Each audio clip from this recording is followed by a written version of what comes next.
Desde o ano passado, o Brasil conta com um mês especialmente dedicado à atenção às doenças sexualmente transmissíveis, às DSTs, especialmente a AIDS. É sobre o Dezembro Vermelho que a gente conversa no quadro de saúde.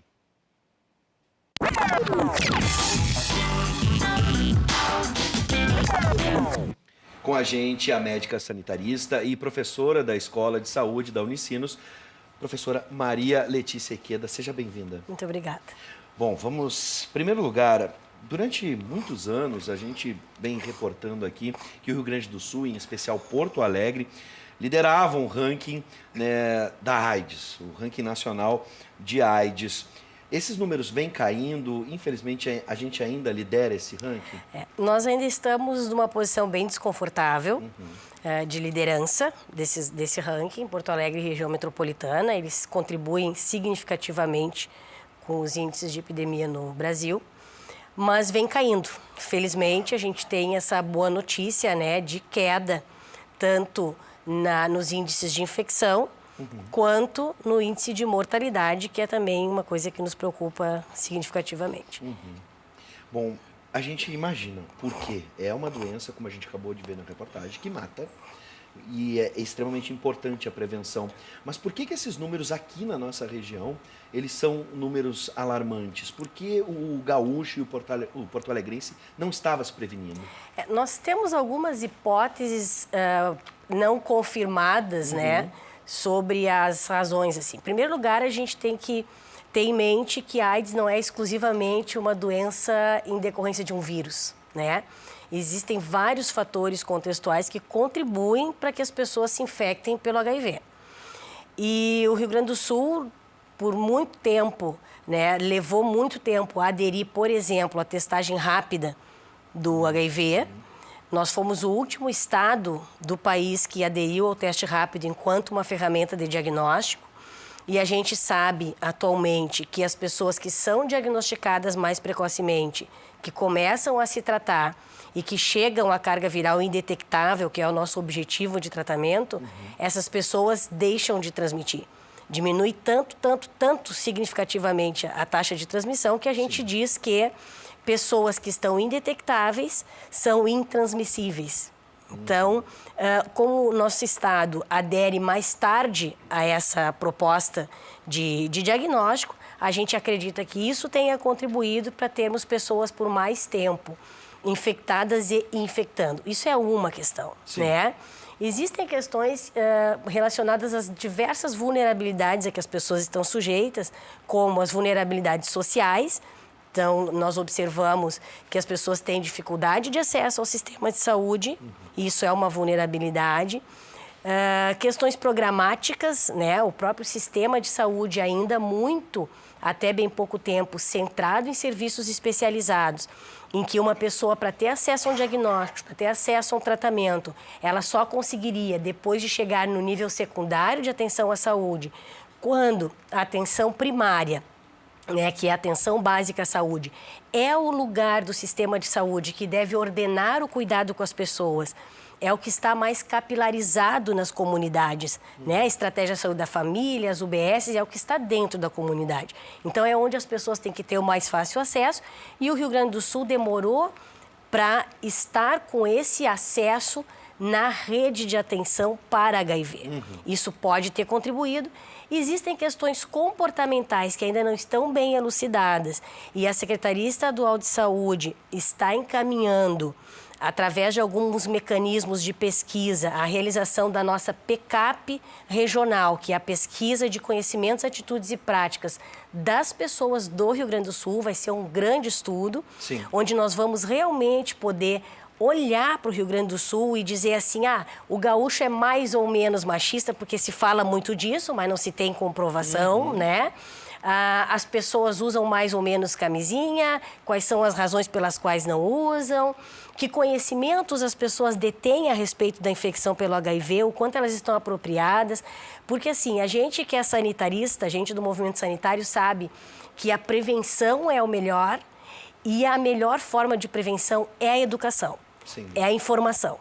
né? Então, nós vamos correr atrás disso e a gente acha que a gente está devendo um pouco disso para o Rio Grande do Sul. Existem especulações a respeito do subtipo viral, que não se confirmaram ainda, mas nós temos um subtipo de vírus diferente do resto do Brasil. O subtipo que predomina no resto do Brasil é o subtipo B. O subtipo que predomina no Rio Grande do Sul é o subtipo C, que parece ter algumas diferenças em termos de transmissão, enfim, pode ser mais transmissível pela via heterossexual. Sim. Então, também explicaria, em parte, uma epidemia com essa configuração. Sim. Então, o que eu te digo são múltiplos fatores e, para múltiplos fatores, múltiplas atitudes, múltiplas estratégias. Perfeito. Doutora, como a gente viu na reportagem, são cerca de 40 mil novos casos de AIDS por ano. Entre os novos infectados, a pesquisa nos mostra muitos homens jovens. Apesar de ser uma doença, aquilo que a gente quebra de mitos e paradigmas dos anos 80, 90, com as questões de grupo de risco, enfim, ainda os homossexuais continuam com risco mais elevado de contrair e disseminar o vírus HIV. E também já trago uma outra perspectiva para a gente poder entender a faixa etária, entre 15 e 39 anos. Os jovens acabam, pelo menos com esse levantamento, com maior risco de contrair.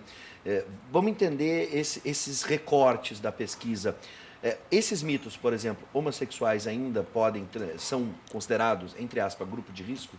A gente não fala mais em grupo de risco, né? Existem situações de maior risco e a gente sabe, por exemplo, que o sexo anal, ele confere um risco maior do que o sexo vaginal, por exemplo, né? Então, isso explicaria por que teria uma maior probabilidade. Claro. Embora casais heterossexuais também tenham transmissão. Claro. Então, o que acontece, volta de novo aquilo que eu vinha te dizendo. Em termos de vulnerabilidade, estes segmentos populacionais também são, em regra, mais excluídos no sistema de saúde, acessam menos os serviços, acessam menos informações. Nós temos hoje uma oferta social de sexo muito maior do que uma oferta social de informação, por exemplo. Verdade. Né? Um jovem qualquer, seja ele gay, seja ele hétero, seja qual for a pessoa, tu pega um celular, os aplicativos e com a mão assim, tu diz, né? Este eu quero, este eu não quero, este eu quero, este eu não quero. E agregado a isso não tem nenhum outro valor, que não só o ato sexual. Sim. Né? A velocidade com que tu consegue obter estas ferramentas, ela é muito maior do que tu consegue chegar no sistema de saúde, chegar num lugar e conseguir preservativo, por exemplo. O fato das pessoas ainda terem muito preconceito e muita discriminação em relação à orientação sexual também é um grande prejuízo. Porque a pessoa que tem que esconder, ocultar a sua orientação sexual, é mais fácil que ela venha ter práticas de risco do que uma pessoa que não tem que fazer isso. Porque tu pensas a situação de um jovem, de um homem gay, que vai sair e vai para uma balada e vai se divertir. Se ele sai com camisinha, já está dito para os outros que ele vai transar. É diferente o olhar social sobre a pessoa. São questões culturais. São questões culturais. E o preconceito é enorme com a orientação sexual. As pessoas, em geral, elas têm muito disso, assim, termos pejorativos, né? E isso faz com que a pessoa se cuide menos. É da natureza de tu ter que te esconder, então tu não vai te cuidar. Isso eu tenho a impressão, e a gente sabe, que isso é muito mais culpado ou capaz de ser um fator importante na infecção do que propriamente o risco do padrão de relação. No caso da faixa etária, como são questões culturais que a gente está aqui discutindo, por exemplo, a gente sabe que essas questões culturais mudam a cada época, são, né, mutáveis durante a história. Vamos entender que nos anos 80 e 90, eu vivi essa época, o medo era muito grande, as imagens que a gente via, por exemplo, do que aconteceu com o cantor Cazuza, aquilo impactou muito a minha geração. Então o medo da AIDS era muito grande. Dá para imaginar que entre 15, ali o recorte era 15 e 39 anos, botar de 15 a 25, são jovens que não viveram essa época, esse mito da AIDS extremamente devastador. E hoje a gente vê na imagem, por exemplo, na reportagem do rapaz que estava com o vírus HIV, que tinha o vírus HIV, uma imagem bem diferente do que a gente via de um doente Sim. de AIDS. Isso também, essas representações, essas imagens, acabam também mudando as questões culturais? Com certeza houve um afrouxamento, né, em relação à doença. Mas nós continuamos não apostando no medo como uma boa ferramenta Sim. de educação para a saúde, né? Mas sim, houve um afrouxamento. Essas gerações mais atuais que não vivenciaram Cazuza e todos os grandes ícones que se apresentaram com AIDS e numa condição pior, que era a condição sem tratamento, assim como evidente saber, e aí entra o conhecimento parcial. Muita gente sabe que existe tratamento, mas não entende que isso não significa cura. Não entende que isso significa cronicidade de doença.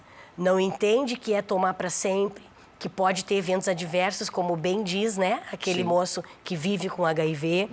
Então, esse é onde a gente aposta. Sim. A educação. Mas que houve um afrouxamento, houve. Né? Houve um afrouxamento comportamental. Gerações passadas criaram medo, né? E isso estigmatizou muito as pessoas que vivem com HIV. Sim. E isso é um problema. Também. Né? Porque a gente, quando opera na perspectiva da discriminação, a gente acaba impedindo que as pessoas se tratem, as pessoas se testam menos com medo de saber e medo de serem discriminadas. Por isso a gente evita, continua evitando, tratar disso com essa perspectiva do medo. Claro. E sim do autocuidado, né? Bom, a gente estava falando sobre tratamento. Esse tratamento está disponível na rede pública? Sim. O tratamento para a AIDS, ele é totalmente gratuito, disponível pelo Sistema Único de Saúde.